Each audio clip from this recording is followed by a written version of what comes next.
જેન્ઝીની ભાષા અશ્લીલ છે કે માત્ર નવી અભિવ્યક્તિ? અનામતને લઈને લોકોની શું વિચારસરણી છે? આજના યુવાનો સાથેના સવાલ જવાબમાં આપણે જાણીશું. એઝ અ જેન્ઝી તમને એવું લાગે છે કે શું જેન્ઝી ભાષા અશ્લીલ છે? હા છે, બટ જે રીતે હમણાં ચાલી રહ્યું છે એ રીતે જે જેન્જીસ કરી રહ્યા છે એ બધું જ બરાબર છે. એમની જે રીતે હમણાં પ્રોટેસ્ટ ચાલી રહ્યું હતું એ રીતે બધું જ પરફેક્ટ હતું, જેના લીધે એજ્યુકેશન મિનિસ્ટરે પણ રિઝાઇન કરવું પડ્યું, કેમ કે એ જેન્જીની તાકાત હતી. જે એ લોકો બોલ્યા તેના લીધે થયું, પણ આના પહેલા અત્યાર સુધી કોઈ બોલી નહોતું શકતું. અને શું એઝ અ જેન્ઝી તમને લાગે છે કે રિઝર્વેશન થવું જોઈએ અને રિઝર્વેશન જરૂરી છે?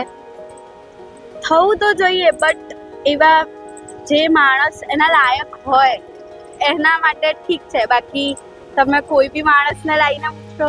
એઝ અ જેન્ઝી તમે શું વિચારો છો કે જેન્ઝીની લેંગ્વેજ અશ્લીલ છે? એટલી તો નથી, બટ થોડી ઘણી તો છે જ. બિકોઝ હમણાં જે રીતનું બધું ચાલી રહ્યું હતું પ્રોટેસ્ટ ને એ બધું, એના પરથી એ લોકોની લેંગ્વેજ છે એ વાત અલગ છે કે એ લોકો ઘણું બધું બોલ્યા છે, બટ એમની લેંગ્વેજ અશ્લીલ છે.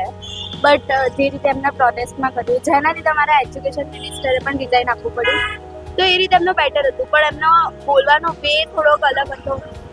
ઓકે. અને અનામતમાં શું ફેરફાર થવો જોઈએ કે ન થવો જોઈએ? એઝ અ જેન્ઝી તમારો શું ઓપિનિયન છે? અનામતમાં ઓફકોર્સ ફેરફાર થવો જોઈએ, બિકોઝ કે SC/ST કાસ્ટવાળાને ઓલમોસ્ટ 50-60% રિઝર્વ સીટ સારી કોલેજમાં મળી જાય છે, જ્યારે OBCમાં આઈ ગોટ 85%, તો બી જોઈતી કોલેજમાં નથી મળ્યા. SC/ST વાળા 50-60% ત્યાં એડમિશન લઈ રહ્યા છે. કેમ રહેશે? એ લોકો લાઈક પોઈન્ટ ઘટાડી રહ્યા છે, જ્યારે ચિકાસની ચાલી રહ્યું છે ત્યારે. એઝ અ જેન્ઝી તમે શું વિચારો છો કે જેન્ઝી લેંગ્વેજ જે છે, જેન્ઝી ભાષા જે છે એ અશ્લીલ છે? હા, એટલે પ્રોફેશનલ લેંગ્વેજ જે ભાષા યુઝ કરી છે એ અશ્લીલ છે.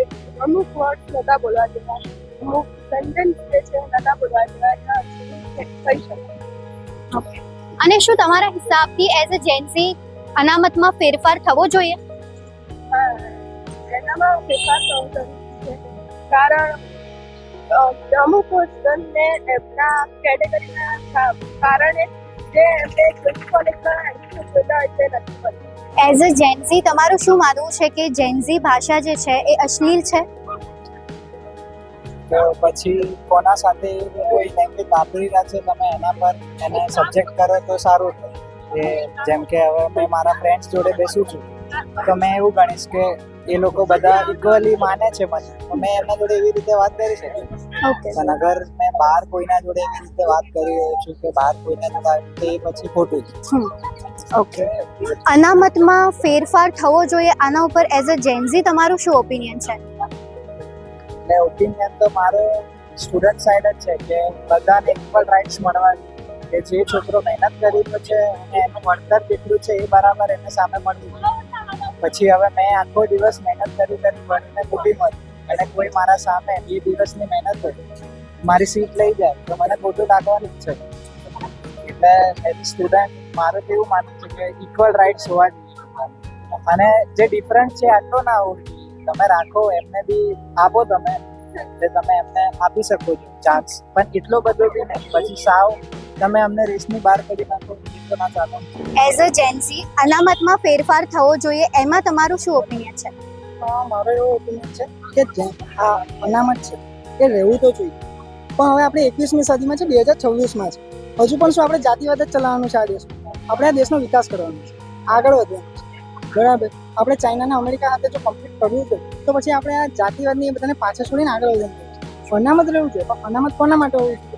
ના કે કોઈ સ્પેસિફિક જાતિ માટે. અનામત એના માટે હોવું જોઈએ કે જે આર્થિક રીતે પછાત છે. જેમ કે જો ગામડામાં ઘણા ભારતના ગામમાં પણ એવા વિદ્યાર્થીઓને જોઉં છું કે જે બિચારાઓને ભણવાની ઈચ્છા છે, તો એ લોકો ભણવાની એ લોકોને ક્ષમતા નથી, કે આર્થિક રીતે આગળ નથી આવી શકતા, એ લોકોને ફેસિલિટી નથી. હવે જો ઘણા નીચી જાતિના એવા વિદ્યાર્થીઓ છે કે જે બહુ સારી ફેસિલિટી, જેમ કે LM માં ભણે છે, ફિઝિક્સવાળામાં ભણે છે, એ લોકોની તો પાસે ઓલરેડી સારી ફેસિલિટીઝ છે, એ લોકો ફાઇનાન્શિયલી કેપેબલ છે, તો એ લોકોને જો તમે સપોર્ટ કરશો તો એ તો ઓલરેડી એડવાન્ટેજમાં છે, એને ડબલ એડવાન્ટેજ થઈ જશે, એ આગળ આવી.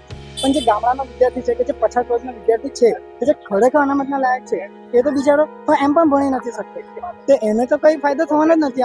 આ અનામતનો દુરુપયોગ જે ઓલરેડી પહેલેથી આગળ છે એ લોકો આનો એક લૂપહોલ તરીકે આનું શોષણ કરી રહ્યા છે. સો મારું માનવું છે કે અનામત રહેવું જોઈએ, પણ એ હવે કાસ્ટ બેઝ નહીં, લાઈક ફાઇનાન્શિયલ સિચ્યુએશનના ઉપર હોય છે. Thank you so much.